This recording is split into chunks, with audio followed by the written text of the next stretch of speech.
I would venture to say probably the idea of all-you-can-eat sushi was probably an American concept. Most definitely. I don't think there's any question on that one. Yeah. Hey, everybody. Hey, everybody. What's up, Anthony? How you doing this week? Much like our favorite anime episodes, Greg, we couldn't get it all into one episode, so we needed to sneak it into two.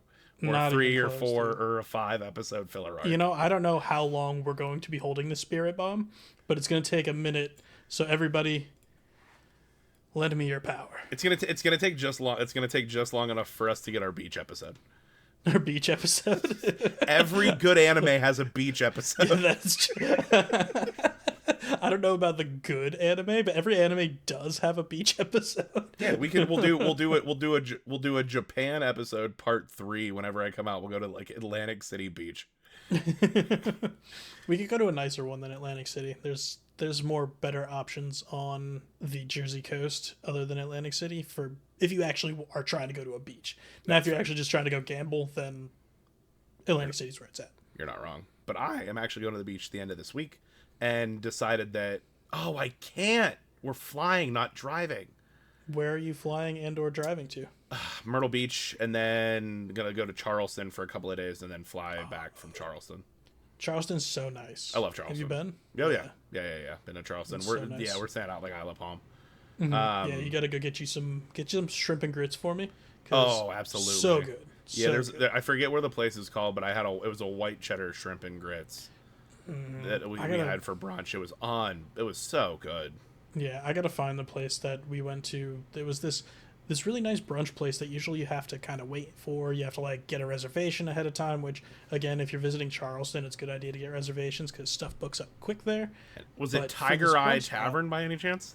I don't think that's what it was called. But anyway, you're that's supposed to like usually get a reservation for this place, and we decided to just walk in to see if they had anything. Yeah, best and luck got with that. lucky and got a seat. Oh, you worked. Okay, you did get lucky. Yep, we did get lucky and got a seat. We went in.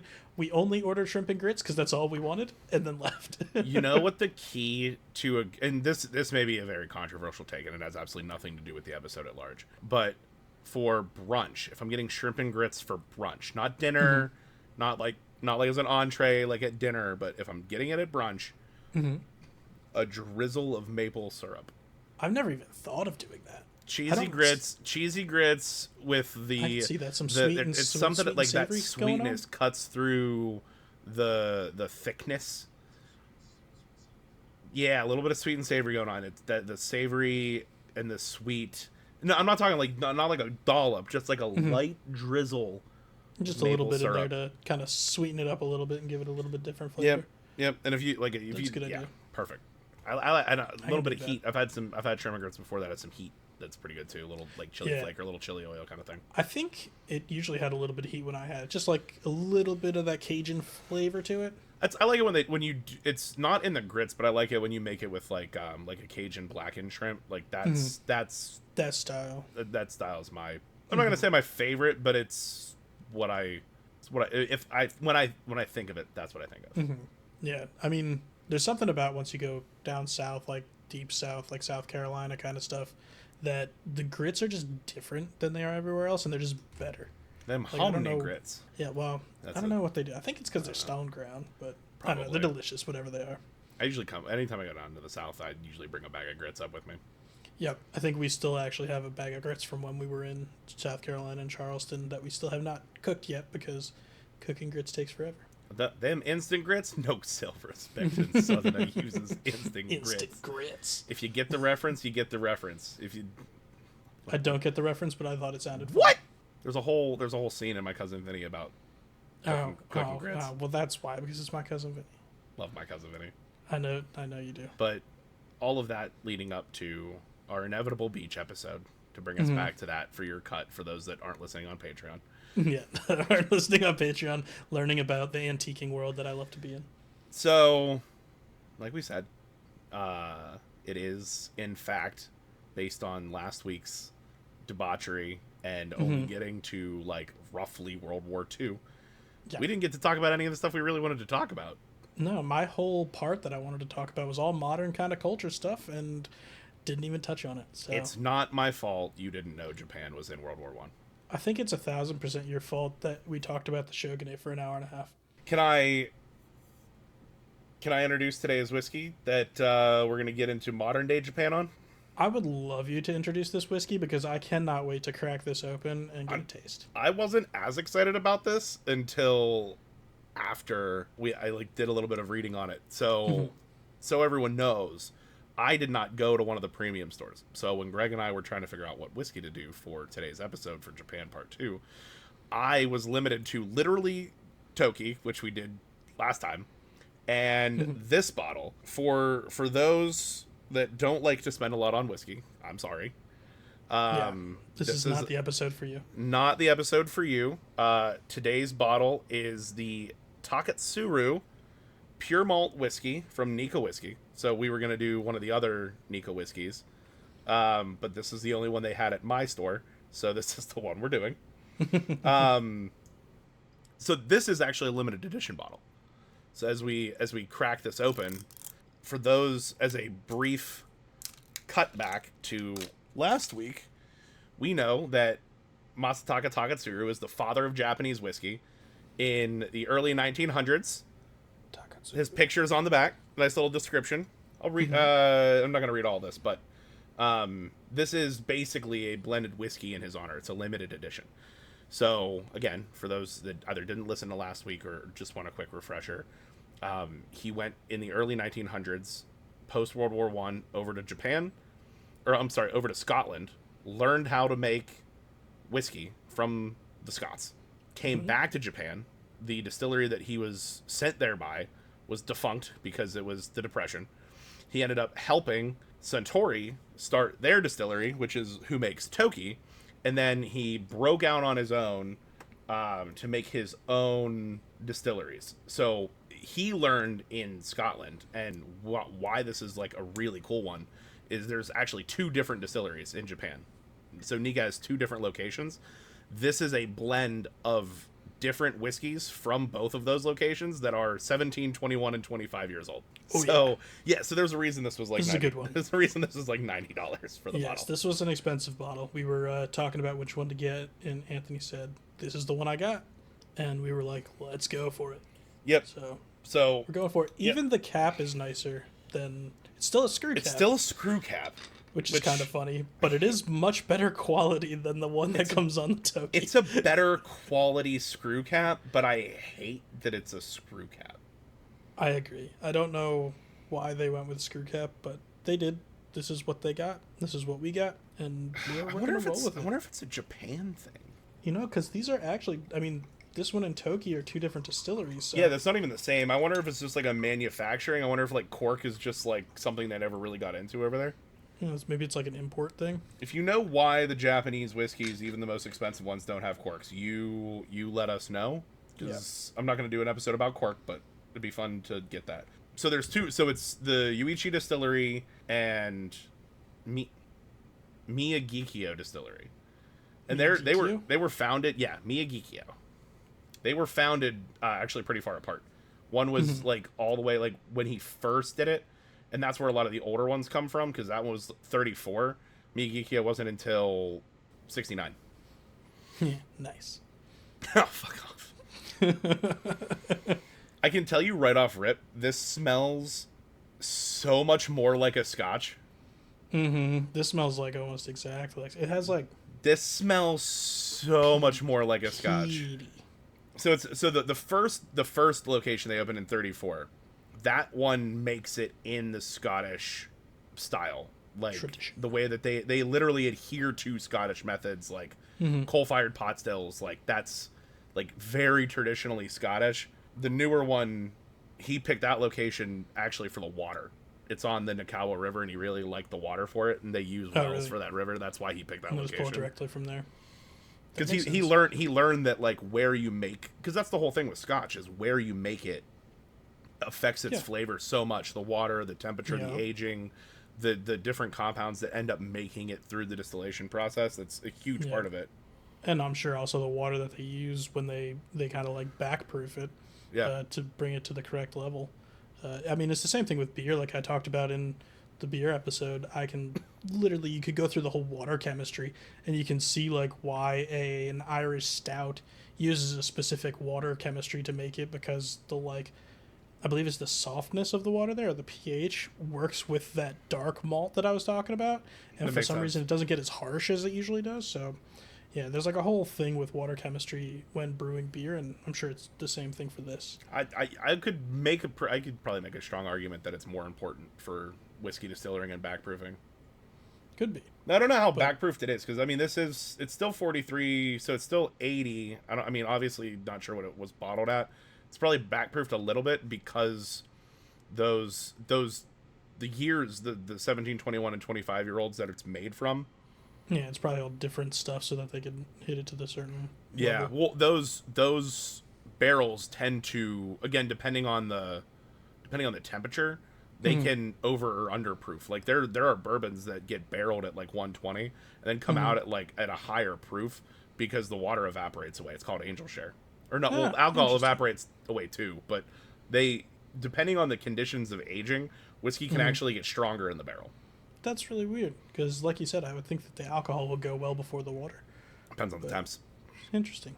Because you got to remember Well- that, so Japan, especially like up in Hokkaido region where Yuichi is, it's a colder climate. So you're not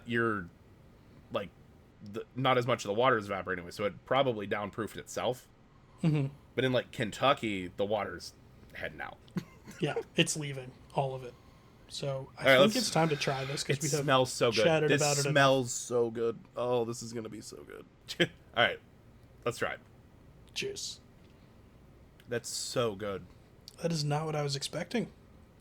It is delicious. That is so. Well, okay, what were you expecting? I was expecting more Scotch-like, a little bit more smoky flavored. This is almost sweet. Like it's. I get some of the. I mean, it's sweet- definitely got some smoky peat, but it's like, it has like this sweet start that I was not expecting to hit my tongue. I'm not getting as much of the sweet. It's like, I mean, it's malty. This Makes almost. sense. It is malty because it is malted grains, right? Yeah. Hold. Holding.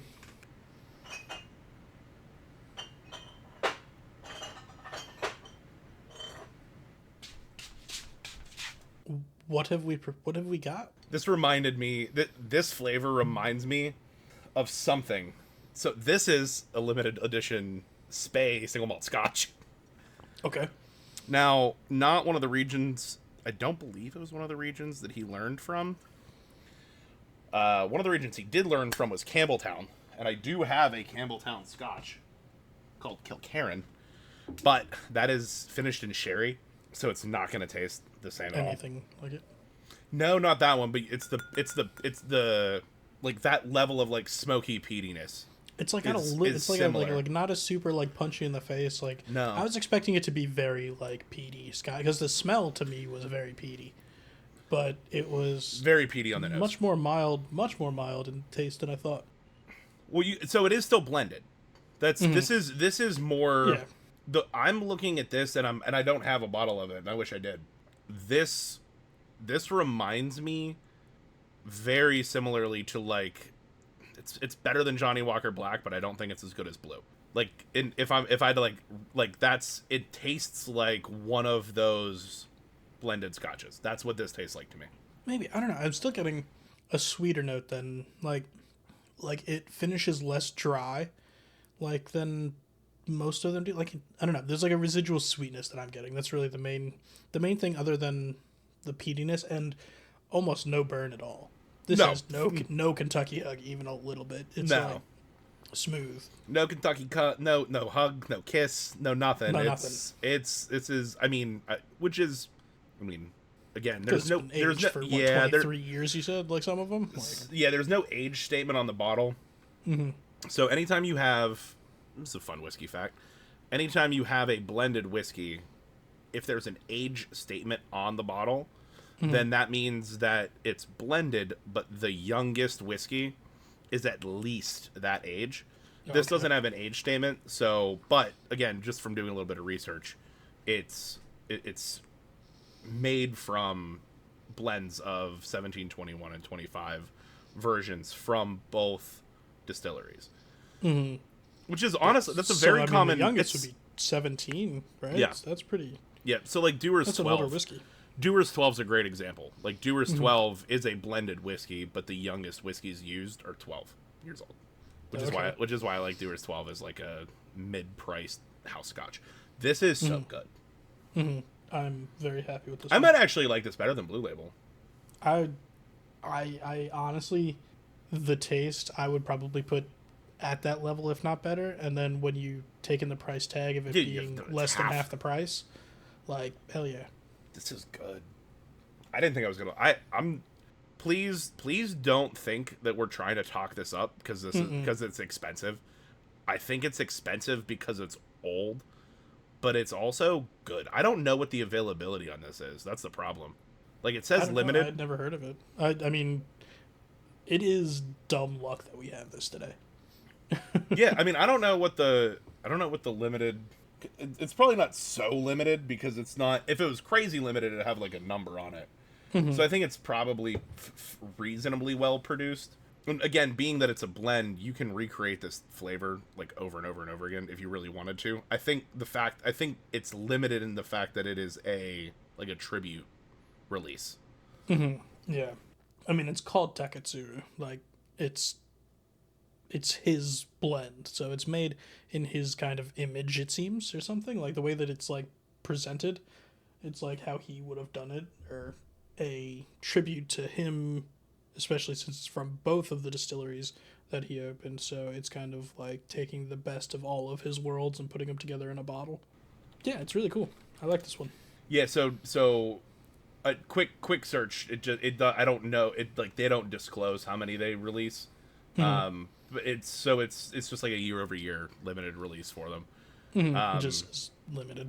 Yeah, to me this again, because you're talking blended, it reminds me of, and I think it really harkens back to the idea of what created and what made Johnny Walker as good and as popular as it was Johnny Walker has and pulls, they own some and then they source from distilleries all over Scotland, pull it in, they create these blends. Yeah, like we talked about last week. Yep, exactly. So it's to me, this is like one of their like Four Corners releases. Like Johnny Walker did like a Four Corners, where they did a blend that was specific selections from the main distilling regions of Scotland. Now, granted, Japan's smaller, but it's different. Two regions. Yeah. It's the two parts that make Nikka coffee or Nikka whiskey. I mean, so the one that we were originally looking for is called Nikka Coffee, which is a very, very good Japanese whiskey, and it's much more affordable. I mean, I think the Nikka Coffee, the pure or the grain whiskey was the grain's good. I think it was like 60, and then they also have a single malt which was like 69 or 70, something like that. So, or 80. It was also up there actually, but not quite as much as this bottle is. But I will say, if you are looking for that kind of experience, springing for this bottle is worth it. Yeah. Oh my goodness. Just like everything else in Japan, it got way better once America rebuilt it in 1945. Oh god. I don't know about everything else, but I mean, we do tend to like Japanese things quite a bit in America these days. We do, like a lot. Yeah, I might be a fucking convert. Yeah. Were you not a convert to Japanese whiskey? Look, dude, I've always been a bit of a bourbon purist. Don't get me. I mean, obviously, I have scotches, and every scotch I have right now, I brought back from Scotland, and all of them are limited release because I'm bougie like that. I'm looking at this list of ones that are released from. Now I feel like an ass because it was 1934 that it was made, which is before we rebuilt them, but. Not the point. Not the point. There's one on here, Yoichi Peaty and Salty. Peaty and Salty? Peaty and Salty. It's out of the Yoichi distillery that specializes in the Scottish style. Specializes in salted caramel. Salted. Oh my god, yeah. Dude, some saltwater taffy. Like, can you just in my mind, I'm just picturing like lightly seared Hokkaido scallop nigiri. With a flight of like 3 different like Japanese I want to go to Japan. That does so sound bad. good. Because that's where it's from. Yuichi's like it's like that colder northern That like same Hokkaido area. region. Yeah. Is that like a big like a sushi area too? Yeah, I guess Hokkaido. I mean yeah, the whole it's- country is a sushi area. Yeah, but, exactly. Yeah, Yeah, literally an island. Hokkaido it has like its own thing. Like Hokkaido scallops are like that's like a thing. They're like I mean- not I don't want to say renowned, but Yeah, my mind is just going back to old Pittsburgh times at the Hokkaido seafood buffet. That was all the Japanese food buffet. yeah. That was one of my favorites when I was out there. Shout out Hokkaido. Possibly it's still there. I don't. Is it still there? I was gonna say, is it still there? It's still there. I haven't done that one. They did just open talking about cutting to Japanese culture taking over in America. Just think about they the just sushi and the hibachi places. they just opened one of the revolving sushi places in Pittsburgh recently. Oh, really? Yeah. I've still not gone to one of those. I always wanted to try one. Oh, we could do Japan episode number 4. Yeah. Like, Sushi I'm at the at point- the revolving sushi place. yeah, I'm at the point where I'll just drink as much of this as is any excuse now to get good Japanese whiskey. I will take it. Just go to try it at different places. But they did so it's like the real revolving one where like it goes around and you pull it off and you drop the plate in. Like it's like every 10 or 15 plates there's like an animated cartoon that shows up on the little screen. And Really? you can scan a QR code for like wasabi recipes and stuff. And every 15 there's a little gumball machine at your table and it drops like a secret surprise, and they do themed ones. Like they did like they had peanuts for Christmas. They did I guess it's been out for about 6-7 months. right. But I've forgot a bunch of times. Sometimes I just go for lunch because it's super easy. Like there's no wait. So you just like walk in, Yeah, you you sit just walk down, in, you grab like literally the just first start like picking 4 up or 5 plates. things. Yeah, you grab like the first 4 or 5 things that you want. In and out in 15 minutes. I grab Yep, dog done. treats across the street at the dog place for the dog. Walk right up. It's fine. It's like it's like $3.50 a plate. And it's crazy because I think like that is something that sushi, like the Japanese culture, has brought to the U.S. is sushi, and Yeah. sushi I think these days is such a like grab and go meal. It's like something that even like we were talking about when I was in college. I used to go to this place called Sushi Fuku like almost every day for lunch because you just walk in, get a roll, eat it, walk out, be in and out in 15 minutes tops. Be able to get through my half an hour lunch break, no problem. You don't get that a lot of other places, and then you can even get it at gas stations. Like, Dude, it's just there. dude, on one of our paint jobs, I absolutely grabbed a Get Go sushi roll. Every day. Yeah, the problem was the rice sucked. Like Yeah. like the key Well- to good sushi, like the fish has to be good and also not give you food poisoning, and the rice also has to not give you whatever the weird thing is that like whatever bacteria Yeah, the like thing. rice. I can't remember what the one is that if you leave rice out for more than a couple hours and it's I like am deadly. super surprised you don't know this. I can't remember It's what not it's called. botulism. No, it's not botulism. Botulism is the stuff in cans. Yeah, I can't remember what it's called. I was looking at it not too long ago because we had a bunch of rice that we left out overnight from like we got takeout. Oh, and yeah, And I you was don't, like, yeah, is don't eat this that. still good? And then I No. looked it up and I'm like, oh no, not at all. Definitely don't eat that. No. Even in a rice cooker, like if I'm like I try to get that shit in the fridge quickly, but Yeah, it's supposed to be like a couple hours and you gotta get it refrigerated or back to hot because it's I can't remember. It's something that's like it's literally just in rice. well, what's the nice thing about it is like it means that most of the time you get sushi, it's fresh, and I like I am glad that now look, there's good sushi places, there's bad sushi places, but I'm glad that there are. I know a ton of people that would say that sushi is their favorite food. Yeah, I think I do too. I think I my might wife be is one of, probably I one of may, them. I may also be one of those people. Yeah. I mean, it's up there for me. I don't know if I would say it's my favorite because I just can't get over ribeye steaks. But especially as kind of like a fun like sit down communal meal, especially now they have like the all you can eat sushi places, go to those all and the you time. go to those with like 4 people. You just sit around and keep ordering rolls. It's so good. No, I mean it is the variance of it, but it's a textural thing, it's a flavor thing. I get why, and it's not so there's some like Japanese things or like other like cultural, not even from Japan, but just like cultural invasions that are like novelty. Yeah. Like sushi is one of those things that's like not novelty. Like it is a staple. It is a like it is now a like a staple a thing. Yeah, Yeah. it's like going out for Chinese or Italian, or it's like it's a testament to the melting pot that is America, but it is also just it's not a gishy novelty thing. It's No. amazing. I think it's something that started out as a novelty thing, because like, I mean, I even remember like growing up, it was like, oh, sushi, oh, that's like a special kind of like, oh, you're trying sushi, is it good? And then like nowadays it's everywhere, like everyone has it, and it's like I said, it's like a grab and go kind of a thing. I still think it's kind of polarizing. There are some people that love it, and there are some people that are just like, I don't want to touch it. And I think there's kind of a stigma with the raw fish aspect of it. But Yeah. like, you can get plenty of it that doesn't even have the raw fish, and a lot of sushi, like you said, is actually the rice is like so much of the flavor that like if you get a well done California roll, it's gonna be delicious if it has the right stuff in it. No, I mean Becca's one of those people. Like Becca, like she like the raw stuff, like not really her go to. I did last time we went to the revolving sushi place. I tricked her eating to get a caterpillar roll that's eel. So it's cooked. Yeah, it's cooked. It's cooked, but she was like, "Oh, this is really good. What is this?" I'm like, because I originally I was like, "No, I'm not. I don't remember. I don't remember what's in that."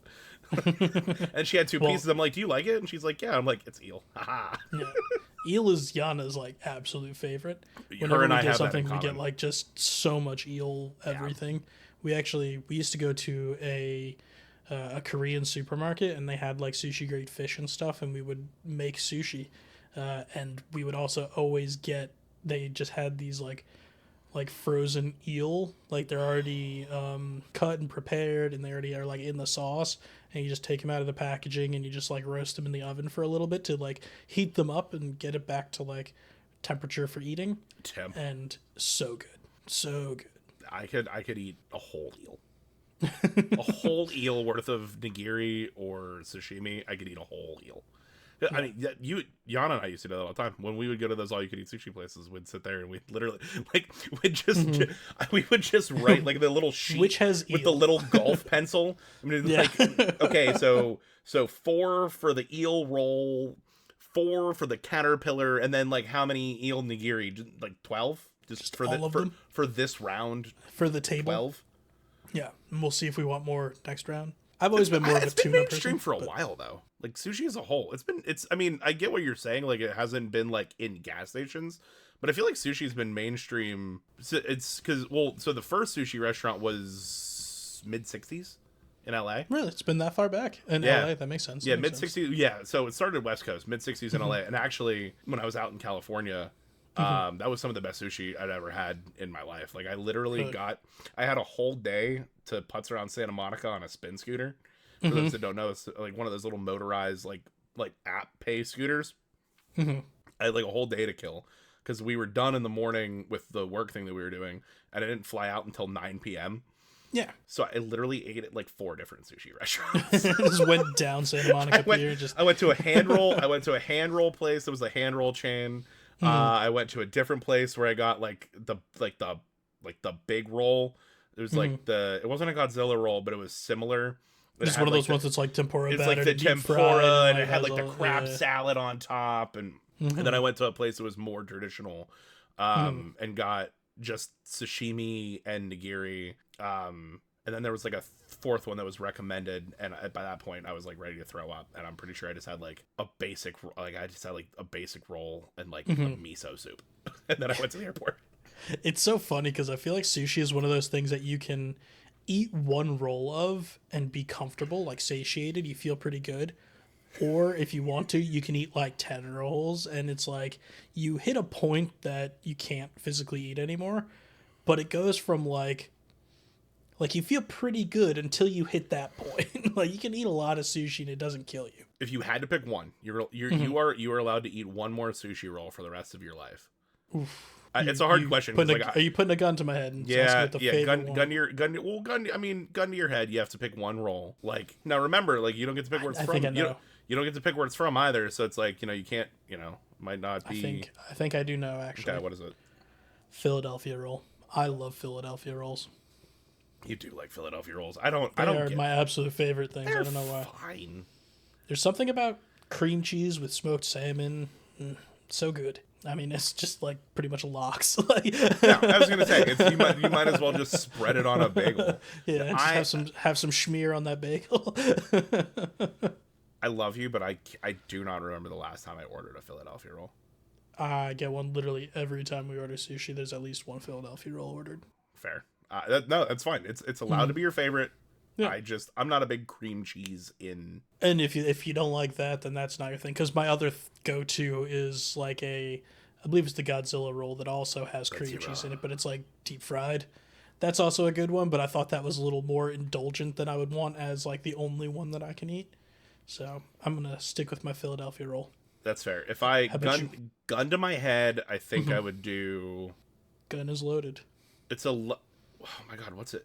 So I don't know if it's like a popular roll that like every place does, but there's one that it's at one of the places that I go to. It's like a salmon lover roll. So it's the rice and the nori, and then on the inside it's salmon and avocado, and then they top it with spicy salmon. And then they just smack it with like the Kewpie mayo. Yeah. So if that's not that kind of thing. Yeah, if that's not like if we're talking I like think it is common pervasive rolls, then for me it's an Alaska roll, which is just the salmon and avocado. That is. So every time we order sushi, we always order way too much sushi, and we usually get a few specialty rolls, and then we always like finish it off with a Philadelphia roll and an Alaska roll as like our final filler rolls to like kind of round everything out. Oh, see, that's funny. So agree. the one all you can eat sushi place that every once in a while like we'll go to, my go to last roll is like I wouldn't call it an actual dessert roll, but it's a veggie mango roll with soy paper, and I always end with that one. So we always end. We always also end with a mango avocado roll. Yeah, it's such a great dessert roll. We call it dessert sushi. That's literally what we call it. It's dessert sushi. I mean, that's what it fucking is. Yeah. And that is a shame. What is a shame? Well, because I'm already just like slightly buzzed off of this whiskey, and there's absolutely not a single place that is currently delivering sushi to my house. Oh no! I had to check Just hopping on DoorDash. I had to check Grubhub real quick. Just in case. Well, it's like it's a random weekday night, and I was it's not that late. It's not that late, but I figured possibly. Did you know that like the bowls are actually like not from Japan? They're like a Hawaii thing. Yeah, the poke bowl concept. Yeah, the poke bowls. Yeah, which is really funny to me because it's like the same thing just in a bowl. Hey, dude, bombs are not the only thing Japan dropped on Hawaii. Oh no. Oh. It's not too soon. Too soon. It's always too soon. No. I refute. No, because if it wasn't for Pearl Harbor, the U.S. wouldn't have entered World War II and like committed to the Pacific Theater. And all right, the fact that Anthony, we're post World War IIing this one. No, post includes it. No, it doesn't. Post is after. I'm just saying, if they didn't do it, we wouldn't have had to fight them, and if we didn't fight them, then General MacArthur wouldn't have like rebuilt it. Yeah. And then we wouldn't have Pokeballs. And then we wouldn't have. Well, we might still have Pokeballs. I actually don't know if Pokeballs predate. We definitely wouldn't have. Like, I do not. I firmly believe that without Pearl Harbor, we would not have the pervasive sushi and anime and all that culture that we have today.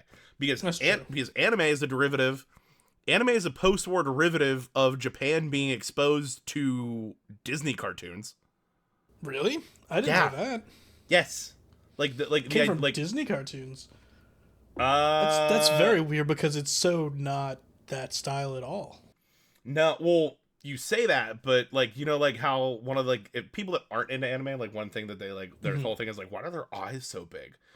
Like the whole big eye animation style came from like Mickey Mouse. Well, I guess even at that point it might have even been Tugboat Willie. So the big eye animation came from that style, because I was always under the impression that it was often like a depiction of like beautification kind of stuff, and a lot of the Japanese culture feels the like large eyes are more attractive. That was what I had always heard was the reason behind the like big eyes and the more round style that they use in anime generally, rather than like actual realistic eyes. Where do you think they got the round eye beautification? This is not me saying Asians have slanted eyes, but If you hadn't have said that, nobody would have thought about it. I don't think that. I think a lot of people would have thought that.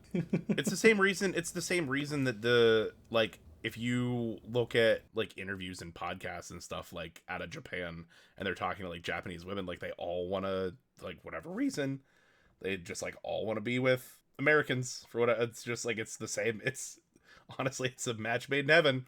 Did you know, total tangent, since we're on beautification and round eyes being pretty in Japan. Wait. Before we go into this, I think I'm gonna have to go for round 2. Oh, I just did.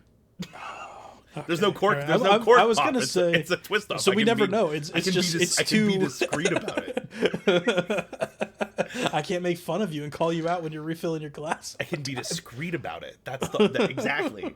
That was probably honestly the problem with the Toki. I don't know. I called your ass out on it enough times when you were refilling your glass. Screw off, Tops. Makes me feel like I'm drinking Mad Dog, except for this is one of the best whiskeys I've ever had. It is very good. I'm not trying to be hyperbolic. I've tried a lot of different whiskeys.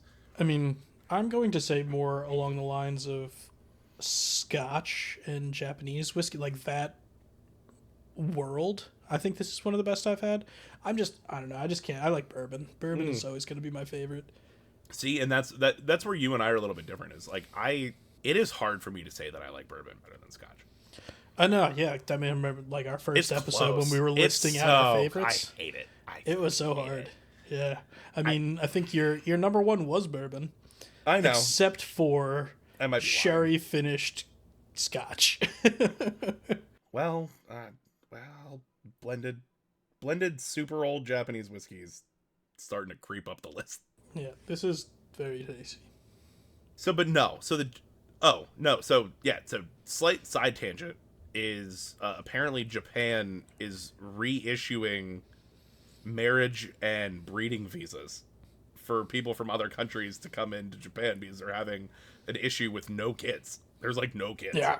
I know. Well, I think that's also like a negative... going into the Japanese things. The whole culture there is like so work hard and like get ahead in life that people don't take time to like raise a family and get to meet people and stuff. So you're not going to be able to have kids, even if they have visas for people to come over and make families and stuff. It's like if nobody is like meeting people or going out and trying to have kids, they're not going to. Like, no, but there's probably some of that, but you also have to think like it's not a huge nation. I mean, it's probably I don't know, 45 million. Yeah, but it's not. Yeah, but like total pop. Hey Siri, what's the total population of Japan? Wait, no, don't ask.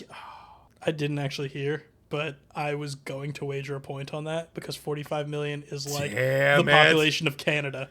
So I knew that wasn't right. Oh, Canada. I'm a little sad you were a little too fast on the draw for that one because I would have definitely won that. We'll find another. I'm sure we'll find another spot in this episode for a point wager. You know, it's funny in the craziness of last to answer episode, the question. It's like 100 points. No, we didn't. No. I should have wagered a point whether or not Japan was in World War I because you would have said no. Yeah. I don't know that I would have said no, but not the way I presented it, because the way I presented it was, oh, you idiot. Yeah, exactly. Just calling me out and be like, some people don't even know Japan was in World War One, and I'm like, well, I'm one of those people, Dick. So it's like it's okay. So significantly more populous, but yeah, in density, you're right. Yeah, because it's very. I mean, I think Tokyo is one of, if not the most population dense cities in the world. It's top 5, definitely. Yeah, I was gonna say it's probably top 5. It might be number 2.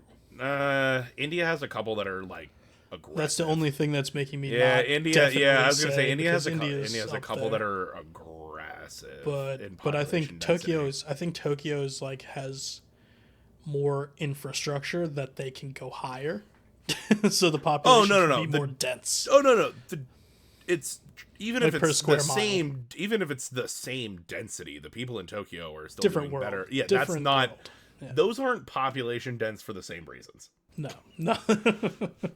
nah, definitely. I mean, yeah, not even. Now that could have been, but Yeah. they're not because for whatever reason, America post World War II said, "You guys are kind of neat." Let's give you a little bit of a leg up, and we'll see where we can go with that. Yeah, again, not to 45 to 52. MacArthur did that whole rebuild, and the treaties and whatnot that all happened afterward. Not we would not. So this is going back to the point that I was making before you tried to derail me because I was gonna go into a tangent about Pearl Harbor. We don't need to go there. No, but I'm just if Japan doesn't pull us into the war and create the Pacific Theater, we don't have all these things. I just if you were talking pure alternate history, I don't think we have all of these things because I don't know how to source it. But again, what at least from some of the background that I did, just looking is a big influence of that big-eyed style and original old school original anime was literally literally Disney Astro influence. Boy kind of stuff back in the day, kind of animation style. That is, I mean, that was 60s. Yeah, if I think about that, that's the 60s. That's a little bit later on in the Disney world, but it is. I guess it is kind of Disney-esque because it doesn't have the same style as we think of in anime today. It's much more how we think of as older cartoons. Yeah. And then I think they eventually, they kind of worked their way into the styles that we generally see today. Yeah. Same way the U.S. does. It's we took in something from the same way that we, there are sushi rolls and things about sushi. And I would venture to say probably the idea of all-you-can-eat sushi was probably an American concept. Most definitely. I don't think there's any question on that one. Yeah, I think the idea nobody of else in the world would think that's a good idea. Sushi is probably us. You know what would be better than just eating sushi rolls? If I could have it on a conveyor belt and I could pick off as many pieces as I want and shove them into my face. The revolving was the revolving was their idea. Do you think so? Yeah. It's revolving sushi bars. They started in Japan, but it's that's more of that is more of a Gishi novelty build of the Japanese robotics boom. Not a place that you just decide to go to for lunch every day like you would in America. No. It's I'd like to take this moment to apologize to anybody in Japan that we are just totally getting our cultural appropriation wrong. So wrong. I mean, we might be. Our take might be wrong. I think we have said it in all of our other episodes. I don't care because we're making American. Stuff. We're kind of just making stuff up off the cuff, and some of it we know, some of it we have an idea. We're honestly often forming opinions off of a little bit of information, and don't check us on anything. No, but I think we can. I think unilaterally we can agree that we would not have robotic revolving sushi restaurants. Another country would have robotic revolving sushi restaurants without if we didn't drop 2 atomic bombs. I think I'm not going to go down this road. Here comes the sun. I'm just saying if we don't win the war, neither of us get sushi. Neither of us get robotic revolving sushi restaurants. If US doesn't win the war. So I don't necessarily know that that's true, but I would much prefer to go back into the anime world. So they're big-eyed because of the influence from Disney, as we have stated. But obviously, you and I did not watch. You and I did not watch 60s Japanese anime. We watched it once they appropriated it. They appropriated. I think the stuff that I really started watching. What did you just say? I said Japan culturally appropriated animation. I'm not wrong. Am I wrong? If you can't, I don't know that drawing things and making it into a movie is something you can quote unquote appropriate. Who had just the like first? a Who had the first cartoons? No, I'm saying it's I would think irrelevant. America had the first cartoons. But I think at some point you get down to like such a basal level that you're not appropriating anything. You're just making like is making movies appropriation based on the first place that ever made a movie? No, but like it's not like Or like is painting no, but movies is based on the first person is a that thing. painted? Like movie styles is like a different. It's like movies is a thing. Mm-hmm. The style in movies. So like if you and I'd like to preface all of this by saying I don't think cultural appropriation is necessarily wrong. I think we should be a melting pot. We should all try to draw from the experiences that inspire us and create our own things, which is why I think anime is so fucking good right now. I am in agreement with that. So I'm super I'm good. completely in agreement. So with I don't think that like, movies. I don't think making a movie is cultural appropriation. I think No. if some like European country wanted to recreate a Western, that certainly could be cultural appropriation in the most basic sense. Oh, okay, because we're not going to talk about America's missteps. Let's certainly not talk about Japan's missteps in the past. Like, I don't want to talk about any of it. I want to go back to anime. let's go. Then that's fine. Well, is anime cultural appropriation? Cultural appropriation.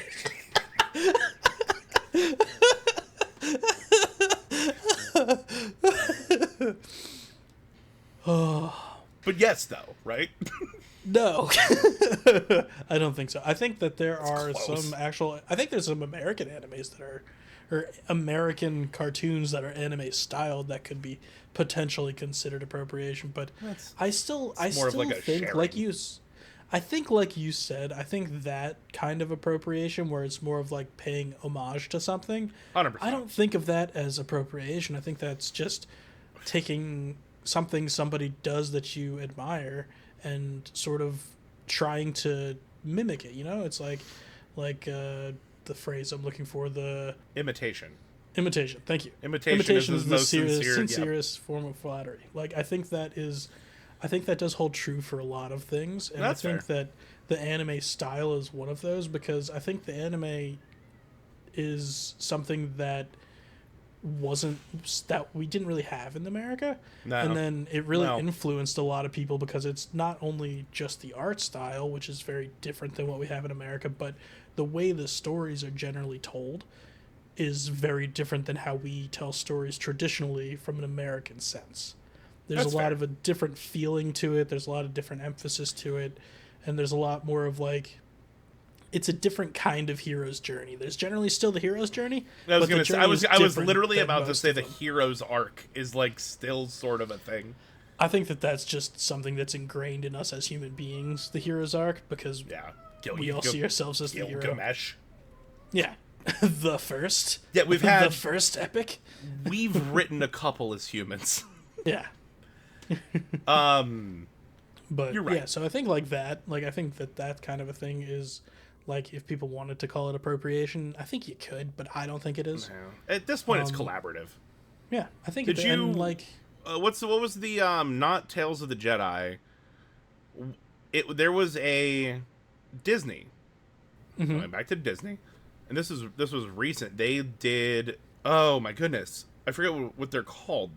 They're like short stories basically that they like farmed out to several Japanese animators. was it and, part like, of the Clone Wars thing? So it wasn't part of like a series, but it was like once Disney owned Star Wars, Disney like farmed out stories, and I want to say there's like 6 of them. It could be 8 of them. They like, and I watched them all. And I just don't off the top of my head. I do not remember what they were called. I haven't watched them yet. There's a few that are. I mean, so all of them are anime style, like in what you would think is like golden age anime, like post 80s. Yeah, like DBZ kind of stuff, like that kind of old, and we're not gonna- Dragon Ball, DBZ, like newer stuff. Nah, Dragon Ball was 80s. Dragon Ball's like think- mid 80s. It might have been, but Dragon I still Ball Z think was the 90s. style. Yeah, I think with the like around Dragon Ball Z time, I mean, it's really probably just because I'm a 90s child, but the Dragon Ball Z style to me is like what I think of when I think of as anime. Dragon Ball is very, very similar, but it has a little bit more of a like playful quality to it that Dragon Ball Z doesn't have. And I think a lot of the other animes that came after that area lost a little bit of that playfulness and are a little bit more gritty generally. Yeah, because I'm thinking, okay, so like most notable of like the early what you would consider like, I don't want to say like golden age of anime, but like what you would consider like golden age of anime. Yeah. So Dragon Ball was like 80s, and I love I've watched all of Dragon Ball and Z and Super and Yeah. GT, even though it's technically not canon. Who cares? Still entertaining. Yeah, I'll still watch it. Who doesn't like Super Saiyan Blue? That's apparently better than Super Saiyan God. I don't know how they came up with this. No, Super Saiyan Blue is that's canon. That's Super. You're thinking Super Saiyan 4. That's Super. That's not GT. You're thinking apologies. GT. You're thinking Super when they get the weird monkey fur. I did not actually watch GT. That's probably the only one that I haven't watched. Yeah, it's fine. Yeah, but anyway, apparently there's new episodes of Super coming out. I heard. I still think it's funny that Super has like blue. They just like make something that's better than God blue. Yeah, it's like Super Saiyan version of Super Saiyan God. No, that's the way he describes it to Frieza anyway. And then they're having when Goku first hits Super Saiyan God and he's fighting with Lord Beerus. Yeah, Lord Beerus, and they're fighting, and it's going to tear apart the fabric of the universe. And then they gets more powerful, and then goes to fight a bunch of people. So, I'm still trying to figure out exactly how that works. It's the if there's one thing that anime's never gotten right, it's power scaling. No, not even close. Like, I mean, if you look back from like where they were in Dragon Ball, where they were like really strong fighters, to where they are in Dragon Ball Super, like end the whole universe, cosmos, time development. Yeah, just like blow up a planet. Yeah, exactly. Yeah. Well, that's what happens when you work in a system that's multiplicative. It's not. To be fair, we're kind of ragging on Dragon Ball, but like I love it. Power scaling. Power scaling, there's a lot of animes that have power scaling issues. Like Black Clover does it better than most, but even that has some power scaling. I'm only in the first season of Black Clover. I haven't gotten through it yet. I'm like just past the first season. But then there's other ones. There's through it, but then you get to like Naruto. That actually I think Naruto might have actually done well with the power scaling. Might be okay. It wasn't too bad. It's the Like it was when they introduced was on like a smaller level. Like even in the end game when they're not like planetary. No, they're like, they could destroy a town. They are planetary. Well, so there's an abject. Abject. I don't know what you're gonna say. Objective. There's a like an all-encompassing. Like someone came up with a like all-encompassing anime like power scale. Yeah. Where it's like building, city, town. Actually, like, and then there's like universal multi. There's like one. but it's similar. It's really similar. Who you don't think of? Pop quiz. Very early anime. Like when we talk, not very early. When I say very early for our lives. To the point where it may have even been like just prior to birth, but like widely early 90s, late 80s. Like late 80s, early 90s, widely regarded as one of the most popular animes of all time. Where they are like if you look at like some of the feats they accomplish in the anime, like not as a whole, like the vibe isn't that way, but like if you look at some of the feats they accomplish as a whole, like. Widely should scale as like some of the strongest anime characters of all time, and like people don't really look at them that way. What anime am I talking about? All right, let's work through this a little bit. So we're obviously not in the Dragon Ball universe. No, I will give you that. Not in the Dragon Ball universe. I will give you that. I don't think we're not going to go like. This is a very well-known anime. Gundam? Gundam's not like planetary though. I mean, well, This kind is of a is, actually. very. This is a. It's not. It's not Gundam. This is a not very. It's not. It's not Evangelion. No. Well, no, I said that. I was like, it's not even close. That's. No, I mean, like, I'm not gonna go as far as to say like they did like nuts things, but like they were certainly way stronger than people give them credit for. Yeah. 3. I don't know. I can't think of it. Sailor Moon. You know, I'm gonna be honest here. I have not watched a lot of Sailor Moon. What? I did not. I didn't really watch it too much growing up. I watched Dude. some, but it was more something that I would watch when it came on, not something that I actually followed the story. When of. it was just like on. This is a great opportunity for us to bring up the influence of Toonami on our generation and the acceptance of anime. Oh my god! Because that's how I watched all of them. Like that's how I watched Dragon Ball. That's how I watched. Me too. Just watching the guy on his ship. What was his? He had a name. What the hell was his name? He had a name. I think they. I just watched. They just did the tribute. Back. So they did a tribute. I know when Akira Toriyama died. In kind of remembrance of him, where they showed the guy on his ship, and talking about all of the great things that Akira Toriyama had done. Oh, that's right. That was really cool. I don't know if that they actually brought everything back, but I know. No, but I thought they brought Toonami back as like basically like a gap filler for a few hours, like in between like regular cartoons and then like when they switch over to Adult Swim. I mean, that's all it was before. Yeah, but I'm pretty sure it was always like after school. It probably started at like 4 or something like that. Toonami? And I would watch. I think later. But regardless, was it later? I don't know, because I would get home from school. I remember, and I would watch Gundam because they had what was it? G Gundam, I think was that time. Yeah, at that point it was G Gundam. I mean, Gundam like mech anime was a big thing. Like Gundam. Oh, back in the I mean Gundam was around forever. No, and it still is like a long time ago, and it's still going. I'd be willing to wager, not a point, but I'd be willing to wager that like as far as like collectibles, like minis, like collectibles, Gundam has to be in an upper echelon of like sales, like global sales. It probably is. Yeah, I know. I personally know several people that to this day collect and paint Gundams. Really? Yeah. I knew some people growing up that did, but I never really got into it. I never really got into collecting like figures so much. That was never my thing. But I did start like Japanese Star Wars figurines. But Japanese culture brought something else that was huge in popularity for collecting and trading, in the form of Pokemon cards. Yeah. Yu-Gi-Oh cards. Dude, all of that. Pokemon globally has to trade in it's so many billions. It's of dollars. Ridiculous.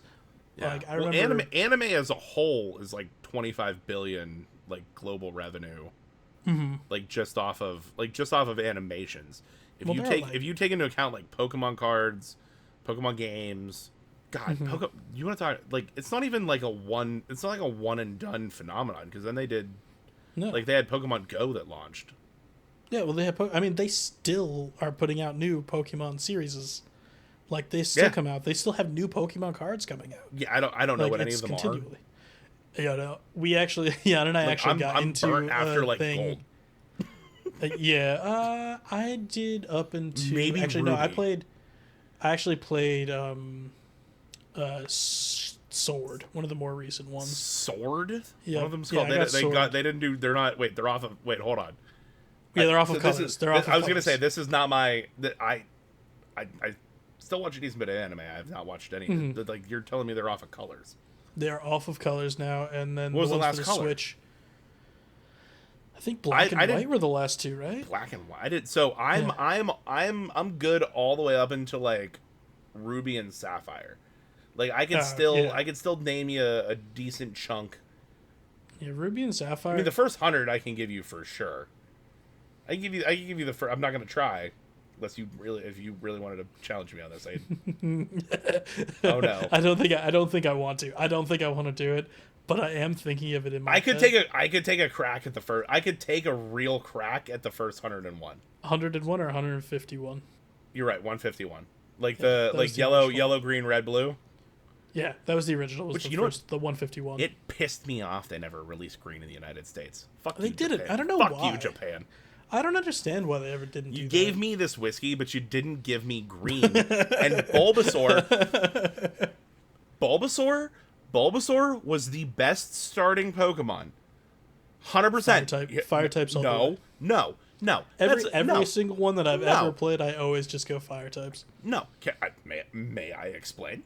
You may. I will also preface with, I'm not trying to min-max the game. I just like the fire types.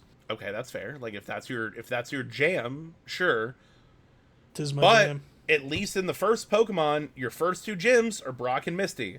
So if you go Bulbasaur, you have an immediate advantage against both gyms.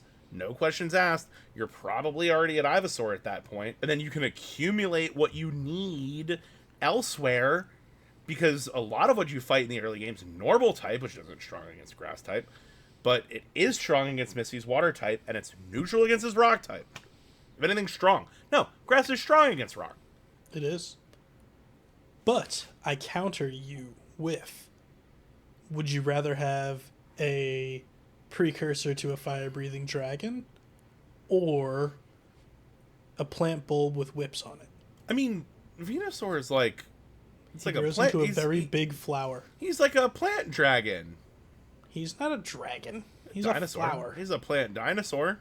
Yeah, I mean, he's like a walking flower pot. Can we agree that both are better than a turtle with squirt guns? No, I think Blastoise You're gonna sit here is and so tell much me cooler than Blastoise Venusaur. is better? Oh my Yes. god! Yeah, no, I think No. of the evolutions, I think Venusaur is my least favorite. Sorry. I thought we were best friends. I mean, Greg, sometimes we have to rethink things.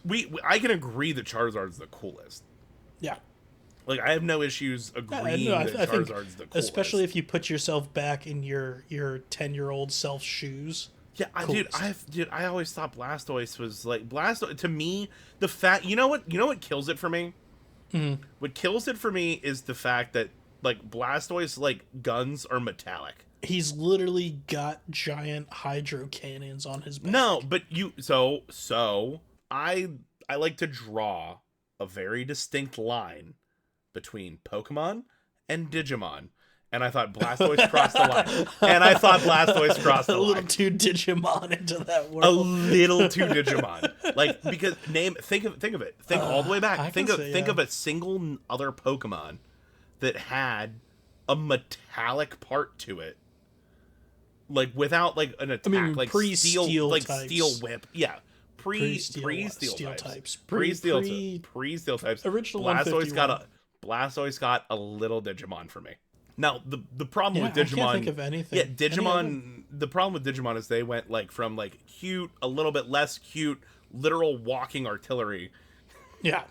I will say I did also like watching Digimon quite a Fucking bit. love Digimon. It was still and that was also another one that I used to watch on Toonami after school. It wasn't Toonami. What the hell did I watch after school? Digimon wasn't on Toonami. No, because I watched Digimon on that Are you thinking Zoids? I was gonna say you're thinking Zoids. I watched Zoid. Well, I watched Zoids also on the same thing that I watched Digimon on. Zoids was on Toonami. Okay, maybe it was Toonami after school. I think because I watched Digimon, I watched Zoids, I watched Digimon. G-Gundam. I thought Digimon was like Saturday morning cartoon. I thought that was like WB. I used to watch it after school. Unless I was catching reruns. These are all honestly they're all mashing together. Like I'm not. I also actually the point is back. the point is we watched them.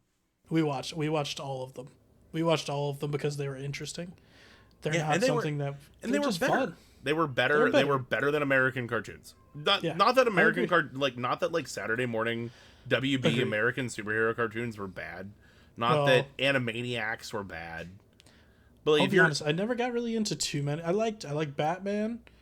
I really liked Batman Beyond. I was gonna say Batman that I really liked. Yeah, Batman Beyond was really good. And then I liked X-Men.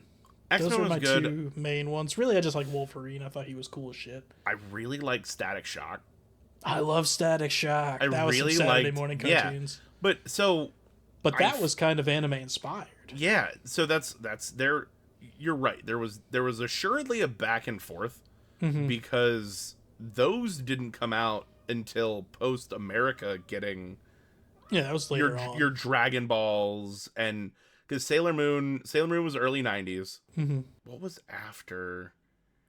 I mean, Naruto, Full Metal, like all of the ones that you and I have watched. Well, that was all if, later on. if you had a top 3, what's your like legit? If you had like a legit, and it doesn't have to be I'm like all the gonna most go- popular ones. I'm gonna go 3, 2, 1. I think number 3.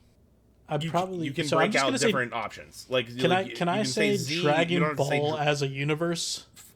That's what I was gonna say. Is you can give me I a just want to say it universe, as a or universe. you can like pull out because my I want my to do it list as a is- universe because okay. I'm not that specific. I don't think I'm thinking I'm gonna be a little bit more broad. I'm that specific. I know you are. That's why I was giving that's you. who you are. I was giving you the caveat because I'm that specific. I know because I don't want to rank different DBZ, but I mean, let me think. Like of the Dragon Ball universe, DBZ would be okay. I'll go DBZ, the original, not the original, but the Dragon Ball. The one everyone actually gave a favorite. shit about. The one everyone in America gave a shit about. Yeah, definitely. I mean, I did watch original Dragon Ball well before I knew about Dragon Ball Z. Hell yeah. When I was young, and I used to love that. But DBZ, I think, was probably number 3. Okay. Number 2, I'm probably gonna go with Naruto. So, okay, all right. Regular or Shippuden? So I'm gonna say Shippuden. I think number 2, I'm gonna go Shippuden because I love the dark area it went into. It was so good. Naruto's It just actually did why so I wanted good. you to specify, not just Brand. Yeah, But anyway, go ahead. I can imagine. So Naruto Shippuden is gonna be number 2, and number 1 is gonna be Attack on Titan. I think that Attack on Titan just went places with that, and animes don't generally go, and it had so much feeling in it. Like it's so good. It's so good. But yeah, those are my top 3. I've never watched Attack on Titan. You never watched it at all? Bro, it is good. I keep putting it off. I don't it's not even don't that know long. why. I know. Like, comparatively speaking to, like, I mean, you've watched every episode of fucking Naruto and Shippuden, all of them. It's like 1,000 episodes. It's like a stupid number of episodes. I did it in like 3 months. Oh my god. But okay. Anyway, yeah, no, so that was good. But yeah, I can't believe that you've never seen Attack on Titan. It's like... No, so I just never got around to it. I watched Attack on Titan, and I was like, this is so good. I want more anime that is like this. And I searched for other animes that are rated mature and have those kinds, are like more like dark themed kind of a thing. And like all you get is like things that are half porn, and like that's not really what I'm looking for. Did you ever watch Higurashi? I've not watched Higurashi. Should I check out Higurashi? Yeah, you should. So it's definitely not. I hear a caveat in your voice. No, it's definitely not part porn. So I will send you a picture of me at an anime convention. The picture is me and my girlfriend at the time. We cosplayed from Higurashi, and it's like, I mean, you want to talk like mature, dark, but also like I don't even want to say mystery thriller because like I didn't even know what was going on until like season 2, and I was still hooked. It's just like violence and like not. I don't want to go as far as to say gore, but it's. I can certainly tell you it is making no top 10, top 50 lists of most watched, but it's solid. It's not gonna make. It's not, and it's not gonna make my top 3, but I have watched it. Yeah. So if I had to pick a top 3, Naruto for me, if I'm giving you DBZ as a whole, for me Naruto as a whole is... Oh, I didn't. I went DBZ. Yeah. Oh. I wasn't talking about DB World. I got more specific because you told me to, so you have to. No, too. I was saying don't go more specific, so I don't have to. Yeah, too late. Then I guess I would also pick Shippuden, but Shippuden? Shippuden. I think it's Shippuden, right? Shippuden. Naruto Shippuden. That's your number 3. That's my number 3. I can agree. I mean, Shippuden. It's just a good series. If I hadn't screwed up my instructions on yours, I would go the whole Naruto universe, just because I really did like early Naruto and the way it set it up, and I mean we can pull it back and we could go universes. So many. And I'll just do Dragon Ball universe, Naruto universe, and Attack on Titan. That's fine. Like Naruto universe, it's just like there's so many iconic episodes, and it's the again talking about how much it impacted American culture. It's so pervasive. It's just like everyone you don't have to know anything about anime to know who the fuck Naruto is. Yeah, I mean, I think of all the kids in high school that wore Naruto headbands and did the Naruto run on Area 51. That was a We whole didn't- thing. Yeah, literally That was Naruto a running whole Chads. Like that Yeah. was that was That was literally a whole thing. yeah, no, it's like hyper pervasive. That'd be my number 3 is like that universe. It's great. Yeah. Number 2 is I don't know if there's more seasons coming out or not. I think there are. I love Seven Deadly Sins. Man, I watched a lot of that. I love Seven Deadly Sins. I haven't watched it since college. I so love I'm Seven well Deadly behind. Sins. My number 1 is Full Metal Alchemist Brotherhood. Ooh, I don't think I've watched Brotherhood. I think I only watched the original. I like Brotherhood because it's the same goddamn story condensed. Yeah. Yeah, so I have watched Brotherhood just in long form. Yeah, I mean, I think I don't know as certain because I've watched Brotherhood and not the way that the manga translates. I don't know, but Ed now I fucking love the idea. I really do. It's such a cool show. It's such a cool show. Brotherhood, at least I don't know. I cannot speak to the regular because I only watch Brotherhood. It's concise. I could watch Brotherhood over and over again, and it's like I can't.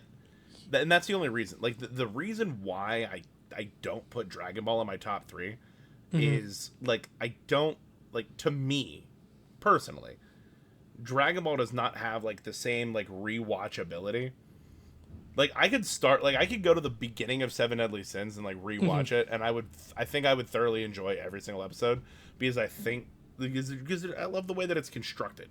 Yeah, so I thought that you were going to say that Dragon Ball, everything in the Dragon Ball world is literally the opposite of concise. Like, literally, how many episodes to get a spirit bomb off. He fights Raditz for like 7 fucking episodes. Yeah, exactly. I mean, you're not even touching on like the Boo saga, Super Boo saga. How long it takes them to be able to do the at least like, they like call all it a of that. saga. At least they call it a saga. So they call it a saga, but I'm talking about like just how long it takes them to like figure out how to do the fusion dance. Like, you know, just like stuff like that. It's fine. But that's how it that's fine. But that's Dragon Ball Z. That's that universe, and that's what you're expecting out of it. So I thought that's where you were going when you said that it's something that Dragon Ball is not, and Dragon Ball is not concise. No, and it doesn't have to be. It's great. I still love it. I still like Dragon Ball. I like to watch clips on TikTok whenever they show up. But if you think that I am gonna sit down and like rewatch all of Dragon Ball, no. There are literal, and not that American cartoons don't have filler, but I think to like I think about like American anime, like Americanized, not like, Americanized, but like you seen like Invincible.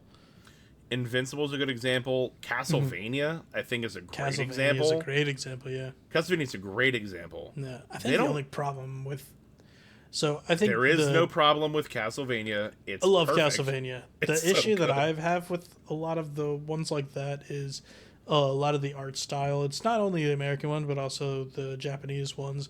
They're going into a lot more of a digital art style that True. I am not a huge fan of. There's something about the like. I mean, Castlevania's not bad with it, but there's some that you watch that they have like the 3D kind of art style with it that honestly just kills it for me.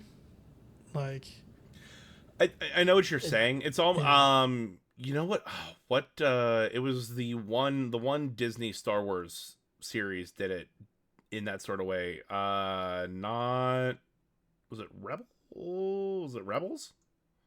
I didn't watch Rebels. Yeah, it was sort of like Rebels, like where they sort of did like that, like I think it was Rebels that sort of did like that, like I know exactly what you're talking about. The like 3D style, not my jam. It's not my cup of tea. Nope. No, and it's like I am happy for you to like improve your animation styles. Like no issues there. One thing that I really loved about Naruto is like some of like the real big like marquee episodes. They actually like farmed out to other studios to like, and it's like if you remember back to like Shippuden, like the pain fight was a different animation style. It was, yeah. I mean, I know a lot of the times, like with the actual like major fight scenes, I've like watched a few of them, and it's like literally the animation studio went on crack for this episode. Like it's like everything is like very in your face and bigger and like grander and more fast paced. Yeah, but I think I they didn't know brought that they in were other going to different studios. I didn't No, know they were I'm going pretty out to sure. other studios.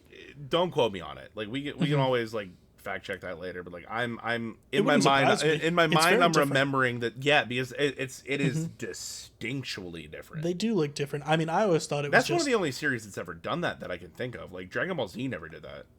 Like Well, I can't like Dragon so Ball's something never with the farmed out the fight scenes. So something that also like sometimes gets under my skin with animes is when they have different groups doing different episodes, or they have different like people doing it, and you can see this. It was something in you're talking about Black Clover a little bit ago. I can see clearly in some of the episodes of Black Clover that the A team is working on this one and the B team is working on this one. Like you can see that it's like hate this that you just episode does point- not look as good. Dude, I fucking hate you. I hate that you just pointed that out. It's so true though. No, it's so because true. because you're not wrong. And you probably just haven't noticed it in Black Clover. No, And and I I said didn't. something you're going No, to. and yeah, I am now. Do you want to know what my anime rule is? Because I do have a rule for anime. No, I think we should start talking about Japanese cars at this point. I think we can move on past the anime. You don't know my one rule? Just kidding. Tell me your rule. What's your rule? My one rule for anime that I will occasionally break. If I start watching a series dubbed, I will always watch it dubbed. If I start watching a series subbed, I will always watch it subbed. I can see that. And Yep, I can because, agree with because that. the voice changes fuck with me, and I hate it. Dragon Ball's the only one. Dragon Ball's the only one that I broke that rule for, and it's because I was like, I'm an adult now. I don't have to watch I this can on afford Toonami. a Crunchyroll. Yeah, I don't have to watch this on Toonami. There are new episodes of Super. I want to watch them, so I'm gonna watch the weird high pitched Goku voice. You know, I only. I also don't like subbed. to read when I watch TV.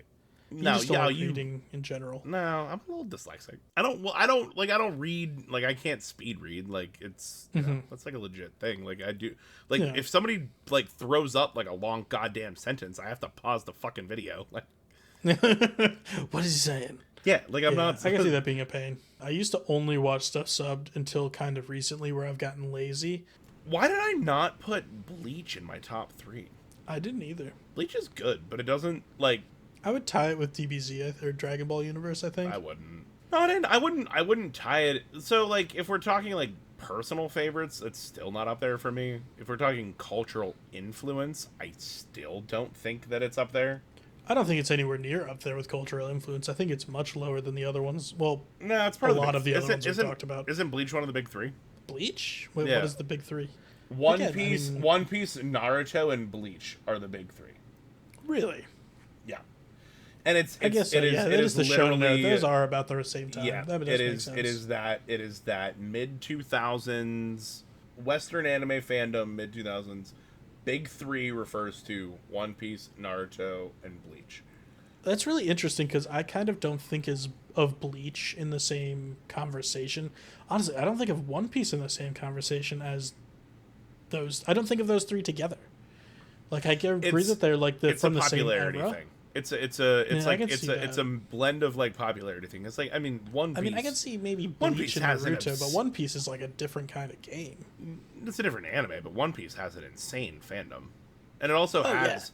just. No, I'm in just it- talking about like the underlying like story and how it is. Like Oh, what it's it not. feels No, it's like. not similar completely to. different. No, it's not similar to them at all. But it was just part of like that era.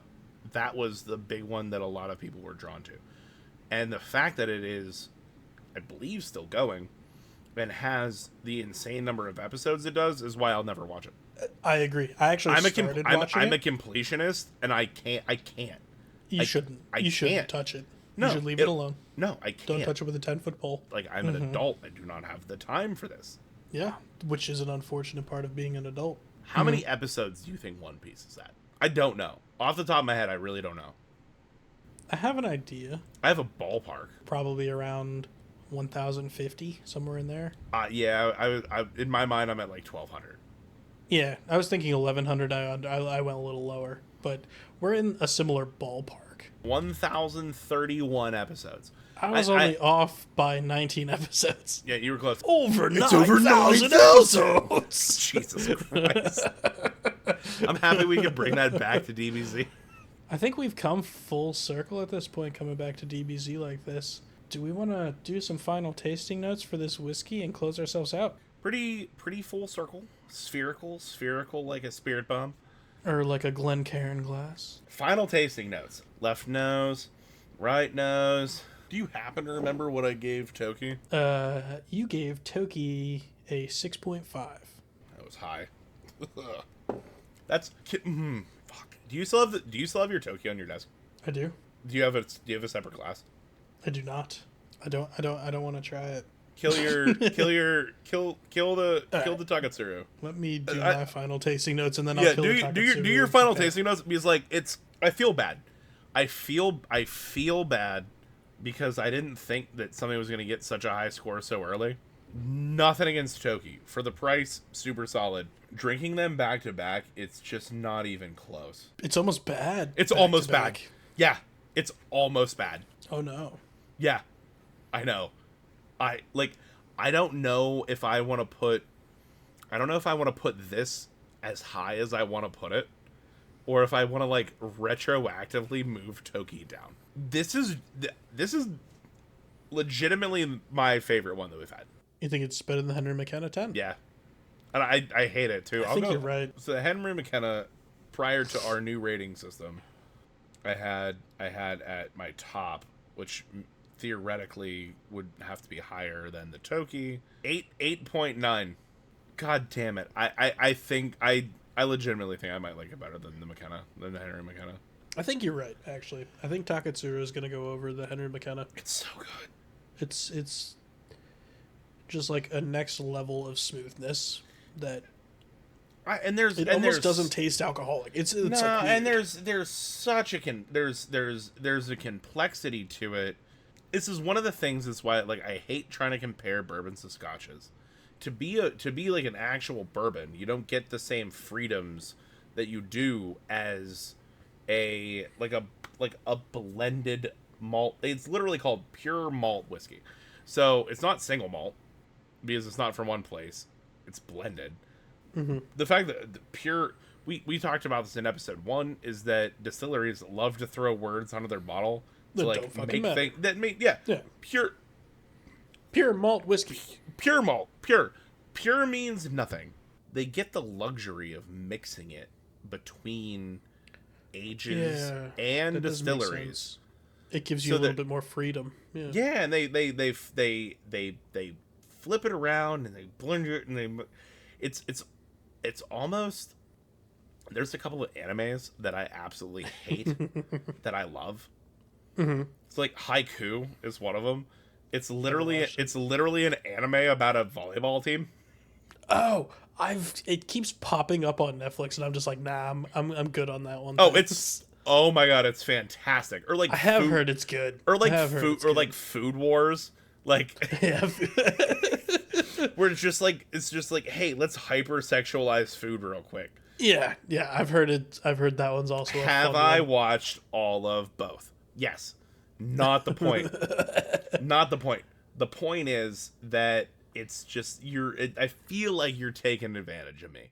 It should not be this good. Honestly, I'm saying 8.9 begrudgingly. Like I kind of want to put it higher, but I know that at some point we are gonna have whiskeys that are possibly better. I might need to retroactively like go back and elevate it. That's right. I mean, from my perspective, I was planning on putting it at a solid 9. And the only reason, like you said, that I don't want to go with the 10 is because I don't know what we're going to have in the future. And I don't know what could be better. Because, like, I don't know. I would think if we had something that my mind would consider a 10, it would just be like world changing, you know, like this is something I've never had anything this good before. I hate it. Like this is good. I hate it because like I've had good bourbons, I can't think of a bourbon that I think is better. Now, to be fair, you're more of a bourbon guy. I do tend to be more of a Scotch guy. So I think that this is still on similar playing field to the Henry McKenna in my mind. Yeah, I think they're both probably right around a 9 for me. If I'm rating them both, I think I'd probably put them both around that area. You're 100% right. If you said you can have one of these two whiskeys and that's the only alcohol you can have for forever, I would probably pick this one. And I hate that. I don't know. I'd probably go with the Henry McKenna. Actually, that's fine. I think I love the dichotomy. That's fine. You are super sold that bourbon is your favorite. And I don't actually remember what I said in episode 1, but you said you hate it, but you're gonna put bourbon first and then Scotch, and then you said, but wait, I'm gonna put sherry cask finished Scotch as number 1. If you put this exact whiskey in a sherry cask for a month, I would pay you $1,000 for a bottle. Oh, if only. On that note, I think we should call it a night on this episode, sir. Cheers. I'm a little drunk.